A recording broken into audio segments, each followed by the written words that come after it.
السلام علیکم ناظرین، آپ لوگ دیکھ رہے ہیں mix videos YouTube channel. Asif Zardari نے سابق وزیر اعظم نواز شریف کو کری سنا دے۔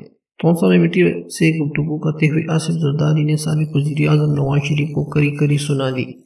ان کا کہنا تھا کہ عدالتوں میں وہ بھی پیش ہوتے رہے لیکن بختر بند گاڑی میں۔ مظلوم تو ہم ہیں لیکن نواز شریف مظلوم کیسے ہے؟ ان کے آگے تو آگے اور پیچھے چیچی گاڑیاں ہیں۔ یہ مظلوم ہے جو اپوزیشن میں خود ہے اور حکومت میں بھی ہے۔ وزیر اعظم وزیر اعلیٰ بھی ان کا ہے، ان کے باوجود وہ مظلوم ہے۔ انہوں نے کہا کہ پہلے جج نے انہیں سزا دی، پھر وہ سزا سپریم کورٹ نے ختم کی۔ سابق صدر کا کہنا تھا کہ امید ہے انتخابات وقت پر ہوں گے، اس بار پنجاب میں بھی حکومت بنائیں گے۔ ان کا مزید کہنا تھا کہ یہ منصوبے کا ایسا افتتاح کرتے ہیں جس کی شروعات کو اختتام ہی نہیں ہوتا، جبکہ انہوں نے سی پیک کو سمجھا ہی نہیں۔ ان کے اور منگوایا کہ سی پیک کو دیکھتے آپ نے چین سے ڈرامے لگوائی ہے، یہ سوچ کا فرق ہے۔ آصف زرداری نے کہا کہ پاناما باہر سے شروع ہوا، یہ کسی سے پررحمان نے شروع نہیں کیا، یہ معاملہ عالمی سطح پر اٹھا جس میں یہ بھی شامل ہو گئے۔ اگر یہ ویڈیو پسند آئی ہو تو اس ویڈیو کو لائک کریں، کمنٹس کریں اور اس چینل کو سبسکرائب کریں تاکہ آپ لوگوں کو آنے والی ویڈیوز کی اپڈیٹ مل سکے۔